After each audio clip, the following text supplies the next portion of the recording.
राष्ट्रीय प्रधान मुखिया सरपंच संघटनेच्या वतीने जिल्हाधिकारी कार्यालय येथे मुख्यमंत्री सावत्र बहीण महिला मोर्चा आयोजन।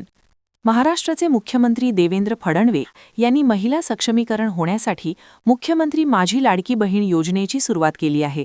त्यामध्ये 31 डिसेंबरपर्यंत केवायसी करणे अनिवार्य होते, परंतु बहुतांश महिलांची केवायसी नेटवर्क अडचणी, यांत्रिक कारणास्तव काही महत्त्वाच्या समस्यांमुळे ओटीपी अडचण येऊन केवायसी करू शकल्या नाही।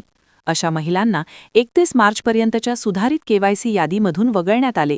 त्यामुळे अनेक गोरगरीब महिलांवर अन्याय झाला। अशा महिलांची केवायसी नव्याने घेऊन वंचित अत्यावश्यक गरजू महिलांना लाभ देण्यासाठी महिला मोर्चा काढण्यात आला होता। तसेच शासन निर्देशाप्रमाणे एकीकडे अल्पभूधारक शेतकरीऐवजी मोठे शेतकरी यांच्या पत्नीला पात्र महिला म्हणून निवड करण्यात आली, परंतु 3चाकी व 4चाकी वाहन मालक, भूमिहीन व्यक्ती बँक कर्जबाजारी होऊन शेती घेणे शक्य होत नसल्याने आपल्या परिवाराच्या गरजा पूर्ण करण्यासाठी गाडी व्यवसायाकडे वळून मेहनत करतात व मालवाहक गाडी, टाटा एसी, बोलेरो गाडी किंवा auto rickshaw, school bus, ambulance वाहन खरेदी करतात। मालक मेहनत करून आपल्या परिवाराचे पालनपोषण करण्यासाठी रात्रदिवस धडपड करून आपल्या संसाराचा गाडा हाकत असतात, परंतु शासनाने नियम व अटी घालून अशा महिलांना अपात्र ठरवण्यात आले। ही शासनाची अन्यायकारक विचारधारा विरोधात महिला मोर्चामध्ये आक्रोश निर्माण झाला व अशा लोकांच्या पत्नीला पात्र ठरवण्याची मुख्यमंत्री सावत्र बहीण मोर्चा यांच्या माध्यमातून करण्यात आली व तालुकास्तरीय समिती गठीत घरोघरी जाऊन परिस्थितीनुसार सर्वेक्षण करून मुख्यमंत्री लाडकी बहीण योजनेमध्ये अन्याय होणाऱ्या महिलांना न्याय द्यावा इत्यादी मागण्या घेऊन जिल्हाधिकारी कार्यालय अमरावती व महिला व बालकल्याण विकास कार्यालय अमरावती येथे भव्य महिला मोर्चा काढण्यात आला।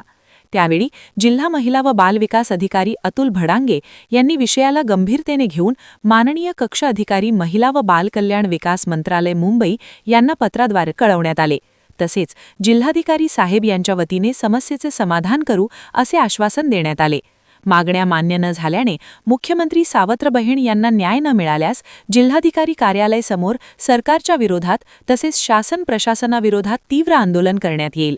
पंचायत समिती व जिल्हा परिषद निवडणुकीवर बहिष्कार करण्यात येणार असा इशारा प्रधान मुखिया सरपंच संघटनेच्या वतीने नांदगाव खंडे तालुका अध्यक्ष मंगेश हंसराज कांबळे, सरपंच खेड पिंपरी यांच्या समवेत महिलांनी दिला आहे। महिला मोर्चामध्ये शारदा बाबराव कोडापे, प्राध्यापक उद्धव पारवे, पार्वता दी रा विटकरे, जयश्री रा वी विटकरे, सलीमा बानो शेख फारूक, कल्पना श्रीहरी करपती, प्रभा पुंडलिक लसंते, रेखा र ठाकरे, वनिता रा रेहपाडे, मंगला मंगेश कांबळे, संगीता दी खंडारे, मंगला स हिवराळे, जालिया अंजुम सय्यद सलीम, छाया गौरखेडे, रंजना तायवाडे, माधुरी सू बन, सुमन देशकर, शालू खंडारे आदी असंख्य महिला उपस्थित। मुख्यमंत्री माझी लाडकी बहीण योजनेमध्ये शासनाच्या चुकीच्या धोरणामुळे अपात्र ठरलेल्या महिलांनी मुख्यमंत्री सावत्र बहीण मोर्चा काढण्यात आला। मी नांदगाव खंडेश्वर सरपंच संघटनेचा अध्यक्ष। तसंच आज मी या महिलांना इथे घेऊन आलो असता आम्हाला इथे एकही अधिकारी या कार्यालयामध्ये सहकार्य करत नाही आहे। हा अधिकारी म्हणत आहे की त्याच्याकडे आहे, तो अधिकारी म्हणत आहे त्याच्याकडे आहे। मग या लाडक्या बहिणीनं जावं कुठं?